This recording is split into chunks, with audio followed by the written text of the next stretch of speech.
Hello, you wonderful people, and welcome to another episode of Super-Fanta-Fi. This being a show that's about TV shows of the supernatural, fantasy, and/or science fictional genre. For today's episode, I'm going to talk about the latest episode of From. A lot of really interesting things went down in this episode, so let's break it down. First and foremost, before I rip Kevin a new one, just so we're not doing this earlier in the video, it is interesting, obviously, to know that they celebrate anniversaries around this place. I mean, it makes sense. Every day, it's almost interesting because, it's like sobriety. Every day is a triumph. In this place, every day you're alive is a triumph. And it's interesting because I guess in my mind, I would have assumed Fatima had been here longer, but it's her year anniversary. And so the interesting thing, too, is I got confirmation on something I was curious about because Julie brings it up, and so does Ellis, that Victor has been here for a very, very long time. I don't know if anyone really knows how long he's been here. He's probably lost the concept of time of how long he's been here because it's probably hard to really gauge how long it's actually been. Because after probably a couple weeks, months, years, you probably just stop counting after a while. So even he probably doesn't even know the answers of how long. I mean, you could probably do math based on okay, what year was it when you went in? But he probably doesn't talk about the past because past involves a lot of dead people. At one point in time, everyone in this town was dead and he was the only one alive. So a lot of trauma there you probably don't want to go retreading. So a lot of that he keeps to himself because even if he brought up a lot of stuff, it's oh, the kid I saw, the trees. Because it seems like the only person he's ever confided in about the trees is Ethan, but it's also because you're a kid with imagination, so you're a lot more open to that than most people would be. So I'm already the weird, creepy dude. So it's so interesting. You would think he'd have some veteran status, but the trauma of what happened to him kind of stifled him as a kid. He's kind of got a little bit of that Peter Pan syndrome a little bit because he still keeps around the lunchbox because he's trying to hold on to some semblance of what was before. Even to the point later on, Donna's yeah, we ran out of peaches. He's right. The peaches is something that's always been constant.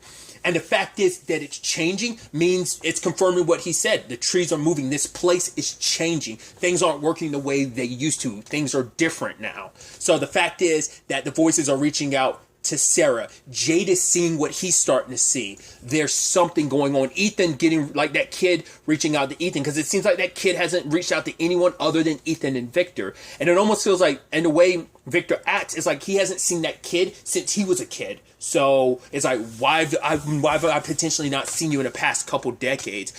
Is Ethan the youngest kid that's ever popped up here? Maybe once again, maybe it's an age thing of once you're a certain age, you can no longer see it as once you reach a certain age, it's it's the world of imagination. Once you reach a certain age, you're no longer able to absorb that magic and be a part of it. Kind of very much the best example I could use is Lock and Key, how once you become an adult, you forget all about the keys. There's a similar thing in that. But Victor, it's unfortunately, yet fortunately, Victor is still a kid on the inside because he was stifled at such a young age because watching an entire town massacred full of bodies. He most likely was one who buried the bodies, if not eventually when other people came in. That's a whole conversation in itself. But obviously you have Ellis who's drinking. Now, I'm assuming this is all tied into his mom because while Ellis is kind of getting drunk, because Fatma's yes, it's a celebration of right, we're alive. The problem is it's also a constant reminder of those who didn't survive, like his mom. So we've gotten a little bit of insight in that because of Father Kavadi talking about it a little. So the way that guy that Ellis was about to hit popped off, being yo, better stop before you shoot up the place. I'm what is that about? And then later on he says, like mother, like son, and Donna punched him in his face. So we know that Ellis because Donna's been here for at least 3 years. We know Ellis and Boyd didn't get here until 2 years ago, so she was around to know what happened. So some of the people have seniority in the sense that that guy's been around long enough to know what happened. So I'm assuming that, so I'm so is that supposed to represent that? I wonder, was that supposed to reference, when he said shoot up the place, it sounded I took that as a guns blazing type of thing. So I'm did Ellis's mom go a little crazy and start shooting up the place because the place took its toll on her? Maybe she was sick. What happened? But then also shoot. I can't remember the exact context. Did he say shoot up the place? Because I was wondering if he was referencing that temper, like, or maybe like, right, you're over here getting drunk, and maybe it's kind of like his mom's vice was like drugs or something like that. I didn't know. Like I said, my mind immediately took up like guns shooting up. It's what it sounded like, but maybe he was referencing drugs. I don't know. But whatever it is, Donna didn't appreciate either. Even saying like, I better not see your damn face. Get away from me. I don't even want to look at you. You make me like, even later on, he's like, yeah, I've been around longer than that kid. Like, I have ideas. I could help out here if people would give me the chance. It's like, okay. But like I said, it's a celebration. I love that Fatima has that little sweater she has that she hid from Trudy, which is like, yeah, because everyone knows Trudy with her sticky fingers. It's like, yeah, we all share things, but still. And then the more like time Julie was around, I was like, does Julie have a thing for Fatima? It seemed like that was the case, but she probably didn't want to do her saying because like, right, you're with Ellis, but then she sees her making out with someone else, so it's like, oh wait, so I thought you and Ellis. It's like, oh yeah, he's my person, but that's just fun. She's like, okay, can I kiss you? I was like, yo, and then she kind of got embarrassed, like, no, I was kidding, I didn't mean it, I'm sorry, and walks away. I'm like, oh, poor Julie. I guess because Fatima kind of felt like, oh no, like either she felt like what Julie was saying was like, oh, that's more than just like, oh, casual hooking up. That, or it's just kind of like, right, you're like you're so young and impressionable. I don't want to feel like I'm taking advantage of you because, maybe Fatima's like, oh, I'm the older person in this situation. I've helped you get accustomed here. So me helping you makes me feel like, oh, I'm taking advantage of someone I took under my wing. So maybe that's why Fatima was kind of a little reluctant about it. She's like, almost like I'm flattered, but I feel like it'd be inappropriate if I cross that line with you. Because I actually don't know how old Julie is. I mean, she's drinking, and I'm assuming she's like in her 20s or something like that, but I don't know. Or she's like 18 at the very least. That's why I was wondering, like, is it just like an age gap thing, or is it just like I took you under my wing, I feel inappropriate, but poor Julie. But since we're a couple minutes into this now, I think I can finally take the time to go off on Kevin and say, I think we can all agree Kevin just might be one of the biggest pieces of shit in television history. I was like, Kevin, you suck. You suck so much. From one lonely dude, me, to another lonely dude, you are garbage, Kevin. That character, you suck so much. I get it, you're lonely. Boo-hoo, we're all lonely. Don't invite monsters that are going to kill everyone. He's like, oh, she's like, oh, this is goodbye, Kevin. He's like, no, Jasmine, blah, blah, blah, blah, blah. I'm like, oh my God, Kevin, you idiot. He's like, if I let you in, you're going to be the only one in. She's like, yeah. Even her saying to close the window after this, I was like, oh, that's weird. She's still going to rip your face off. And I was like, why would she say, oh, because she knows, like, she wants to let you guard. The moment she started rubbing his back, I was like, all right, go ahead, start ripping his back apart. Like, I thought she was going to dig in deep and just, like, rip his back apart. She didn't. She started clawing at it, though, then chewed off and spit out his tongue. I was like, oh, you poor lonely bastard. It's like, who knows how long Kevin's been here, but it's still a thing of like, right, he loved this place, but he's lonely here, and he found someone he could talk to. It's like, man, it goes back to what Kenny said. These things don't have to run. It can walk. It's just got to take our time. She laid down she baited you so hard. Like, I'll get to know you, talking to you. It's like, that's crazy. These things are that patient. Like, oh, I'm going to put in some time and effort because I know that you were the weakest link in this house that I could get to. I mean, to be fair, we see like what's happening to Sarah, but once again, is it one of those things inside of Sarah's head? Or is it like this place, once again, is this thing kind of like the Speed Force from The Flash? It's a sentient entity. That's what I'm not sure about. But, oh my God, I was like, Kevin, you poor dumb bastard. And then everything trickling from there, the moment Trudy was like, oh, like, she was in, she's like, right, I know you dislike me. And Fatima was like, no, it's not that. It's like, you make me crazy sometimes, but, don't worry, you'll have a party like this for you. And Trudy was like, either she was saying that because no one in the house likes me and that's unlikely, or she just knew, like, yeah, I'm not going to survive. And the moment she said that, I was like, oh, you're super going to die, Trudy. The fact is that you even put it out there like, oh, no, like, either if you're super optimistic, like, oh, I'm going to make it, you're going to die. You're super pessimistic, like, oh, I'm not going to make it, you're going to die. It's like, you have to be in the middle. I mean, granted, I'm the pessimist with optimistic tendencies, but I'm Trudy. I'm Trudy like, oh, I'm not going to make it. I'm not going to have my anniversary. It seems like it was still somewhat close enough that she would have had it. So it's like, oh, here's her early gift. And she was even going to give up her special pillow to give it to Fatma, but she walked into the wrong room.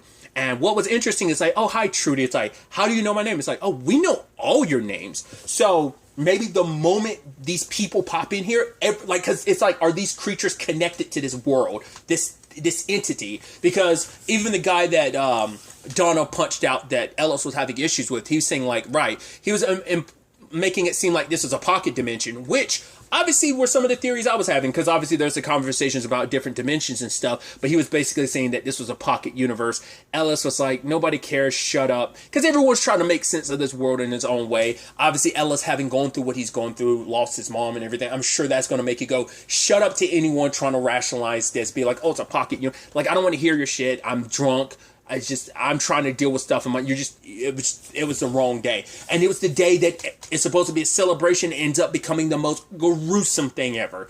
It's like, so Trudy gets it hard. You're like, oh, poor Trudy. But it's like, these things are unstoppable. It don't seem like you can kill them. This ain't zombie rules. Like, I don't even know, could you hack one of these things' heads off anyway? And even if you did, would it be enough to kill them? Would their bodies still keep going? Like, we don't know the rules of how these things work. So... And so everyone in the house is running. Luckily, Julie's with Victor, which Victor's the man with the plan, because he knew ahead of time, like, right, he knew it was only a matter of time because of what the two cars popping up now, what happened previously. He was around for that, so he knew it was only a matter of time. It's like, cool, the house is getting attacked, it's popping off, we gotta leave. He did go ahead and he did start digging up the graves. Even Julie's like, what were those graves about? He's like, don't worry, it's like hard to explain everything. But he got Julie out there. I was worried. I was like, is Victor not going to make it? Because he's giving Julie some of the stuff he's got ready. He's like, take this. And in the moment they get out, it's like, he's like, trust me, follow me. I'm like, yeah, you're actually probably safer with Victor than you are with anyone else. He actually took her to the Anywhere trees, and he put her in one, and she ended up coming out of that cabinet that's in that little cellar area that Jade saw. And looking at it, seeing that replay at the beginning, it does seem like that guy under the boulder, it did seem like that might have been a Civil War soldier. Like, just getting a better look at the coat, it seemed like it might have been, but I don't know. Because at the heart of all this is Victor, to the point that the book that Jade keeps reading through, which I love that Kenny's mom kind of yelled at Jade, basically like, get downstairs. She's like, okay. It's almost like, geez, mom, leave me alone. I'll come eat dinner. It almost had that type of energy. I love Kenny's like, yeah, you better come sooner rather than later, because he knows how his mom can be. But in between the pages, Jade found a picture, and then immediately Kenny's mom was like, oh, Victor, and noticed him as a little kid, and you're like, wait. So they know he's been around a long time, but like I said, I don't think they had the context of he's been around a long time. He's definitely like, because they recognize like, oh, you've been here longer than anyone else. But like I said, the amount of people that probably come and gone, because he's been here decades. So there's no one around, because next to him, seniority-wise, it's probably Donna, hence why she's in charge, because like everyone else probably like who's been here about that length of time is probably dead. So he's probably like, because eventually you get worn down. It's like The Walking Dead of, yeah, these things never sleep, they never get tired, they are ever a preserving threat. These things are one too. You can't rest at night. You find some form of trying to live, but eventually it all comes crashing down, because once again, like Kenny said, they're running out of places to run on the board. Hence why Boyd is trying to do what he's doing this episode. So we'll get to that soon enough. But so all the stuff that Jade's seeing, it seems like maybe there's some connection there. Once again, he's seeing stuff, Sarah's hearing stuff, Ethan's seeing something, at least just that kid, but Victor, is at the heart of all this as well. And even Victor was telling Julie, like, find your brother, like, give this to him, he will understand. Which, you have Tabitha and Jim's still working on a satellite thing. He's trying to gather up materials, try to build a big enough satellite so they can actually get a signal out. But he's like, yeah, and that's long enough, that's going to be inconvenience enough of all the supplies and the batteries that I'm going to need for it, just for people to hate me, everyone to hate me when it fails. Because, yes, he didn't even get a signal last time. He got static, but Tabitha's trying to be like, right, it's something. And he's like, yes, got to have some hope alive. And she's still digging with the whole situation, trying to figure out, what's down below. Because obviously she's worried about Ethan, but, Jim's like, right, we nailed all the doors, like, everything's locked. He couldn't open anything even if he wanted to. Then she's also worried about Julie, but it's like, That's the ironic thing of it. Jim's like, yeah, Donna might be a little, yes, but she is not stupid. Like, Julie's going to be okay. And same, after saying all that, what happens? Oh, Colony House goes to shit. So there's all of that. Which, circling back to Colony House, Fatima wasn't going to go anywhere without making sure that Julie and Ellis were okay. Worst possible time to be drunk. And he sees the sweater and everything. I was like, oh, because I was thinking like maybe like Trudy's face is going to be completely ripped up and ripped off, and he's going to assume Fatima's dead. But eventually he'd run into her and be like, oh, thank God you're okay. But it's like, no, that got resolved even quicker because luckily Trudy had plenty of her face left. So he's like, oh, okay, good. So managed to escape. Him and Fatima go back in the house. I'm like, why would you do that? Like, where can you hide? But luckily they were able to shut the front door as well as like the inner door. So they're in that little in-between section. And luckily the talisman's there, so they're blocked off. And she even admits she didn't know that was going to work. She just hoped it would, just because, right, it worked for your dad in the RV. And that was another element of, right, things are changing because I guess no one's ever tried that before, and he just decided to try it. But the fact is, it does work, even though it probably shouldn't. Indicates that things about this world, the rules and everything, are changing. Why now? Have they always been changing it? But it's only till now that people start noticing. But that's the thing too. Victor feels like he's only probably recently started noticing. But I guess 2 cards popping up made him go like, I probably need to start paying more attention, because the last time, like, everything was probably like the same old until 2 cards came at the same time, and then it's like, right, God, what's the metaphor I'm looking for? Everything's on the table, kind of, is what I'm trying to say. So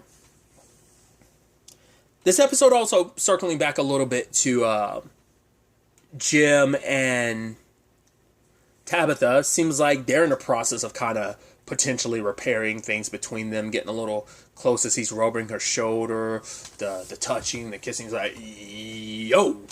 Sadly, at the time, everything's going down. Luckily, both of your children are all right, but still, like, things are going super pear-shaped right now. So at the same time, all of this is going down. We have the situation with Father Cavarti coming to visit Boyd, and they're both opening up about their plans. And Cavarti gives us a little more insight into his past. It turns out that a kid that was a part of his congregation, I'm honest with you, I didn't know which way that story was going to go. Like, I was like, are you going to find out, like, the bloody shirt and everything? I was like, did you find out? Like, I was like, it's the church. So I was like, you can't help but go, all right, did you beat up a priest who was molesting him or something? No, just as bad. His father has been abusing him. Gets drunk and abuses him, and you're just like, oh, God. Because whatever it was, you definitely knew that Cavarti was like, right, I did something terrible. Bloody shirt is a good example of that. The fact is, you buried it the moment you got here. But because the little boy asked him, like, oh, can I stay here? But he's like, right, I got mass coming up, and I don't want your parents to worry. Because because the moment he said, like, oh, the parents are strict, I was like, oh, boy. And I wonder, the little boy, to be fair, with an abusive parent, it doesn't matter what you do. Every little thing is going to, like, I'm assuming, just, and that's not based on any real world experience I have. That's just me just basing it on things I've seen, like, not in real life, but like television stuff. So, like, that's, I don't want to, like, equate that to, like, me knowing firsthand or, like, knowing someone. I don't want that to kind of be, I don't want to misconstrue that for anyone. But I'm assuming anything that little boy would have done would have set his dad off.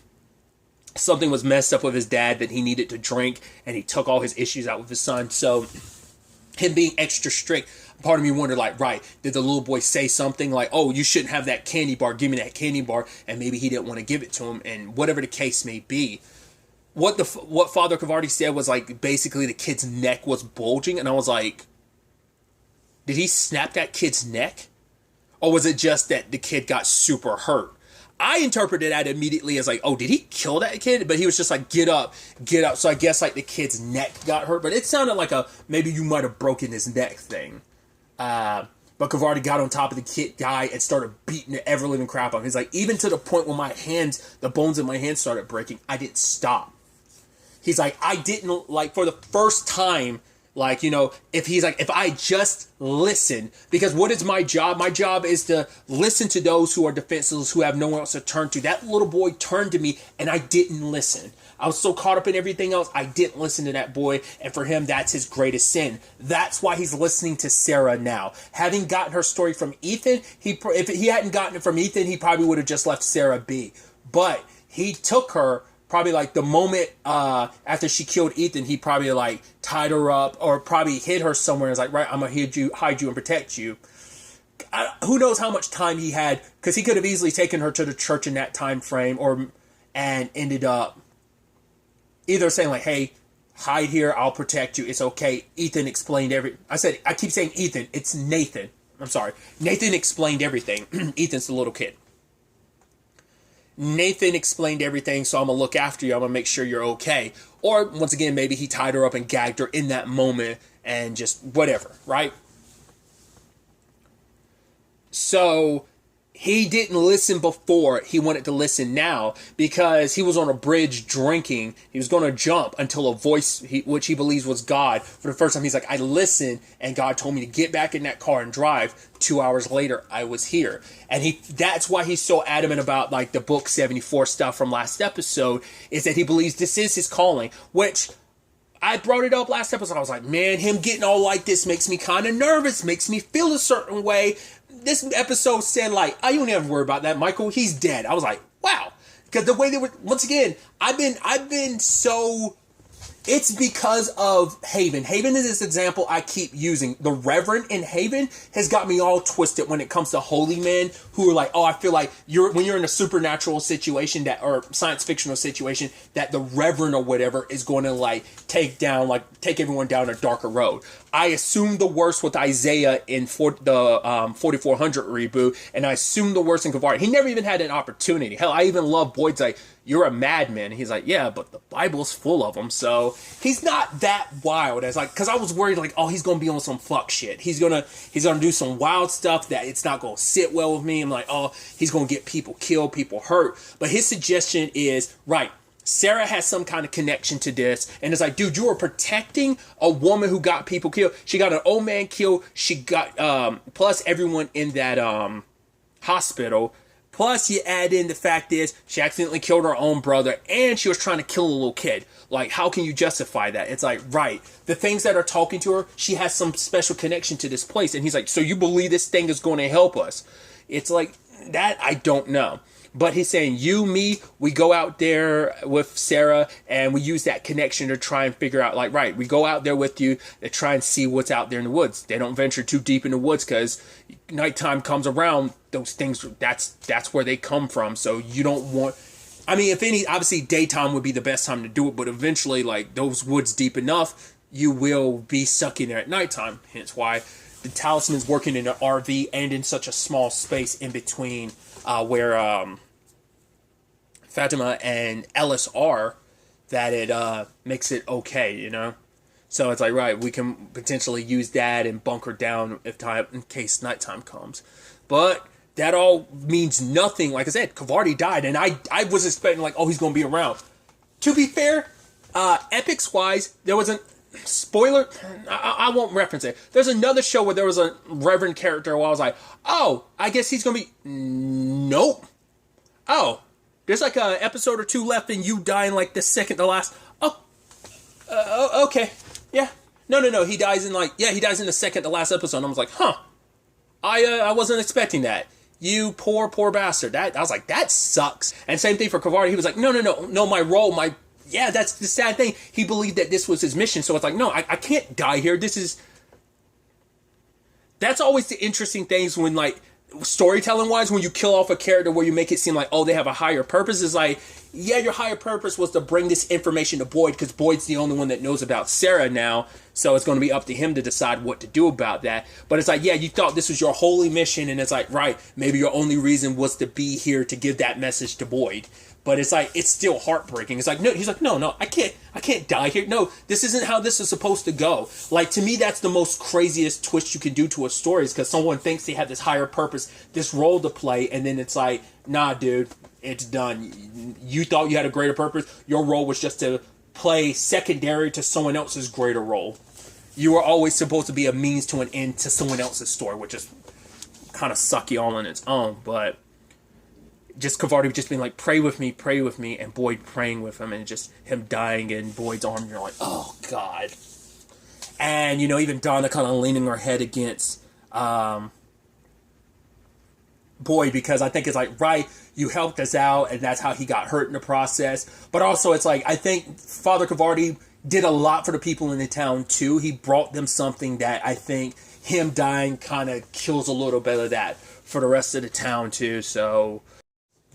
I mean, what makes that Father Cavardi thing even sadder, too, is knowing that he felt like finally listening to Sarah, finding his greater purpose, that he could make up for not being there for that little boy. Like, this was his chance to make up for it. And maybe in the grand scheme of things, by helping all these people in town, maybe that's his thing, too. This has all been his redemption arc to a certain extent, at least from his perspective, that maybe this will clear some of his own sins away, but he doesn't have a chance to do it right, to also not be a part, especially because he was like, right, maybe the 74th book is this, to not necessarily be there at the end of it all, that to go along the journey, that, this is where your journey ends, like, but also, like, right, you feel like you didn't do enough to really make up for the past. You were given this second chance, and once again, you played your role in, maybe this is the role you were meant to play in it, but it just sucked. Some wild developments. It's going to be so interesting to find out. We'll see where all of this ends up taking us going forward into the next episode. But really, that's all I want to talk about. Till the next time we meet, be happy, be safe, live life to the fullest, and enjoy it. Good day and goodbye.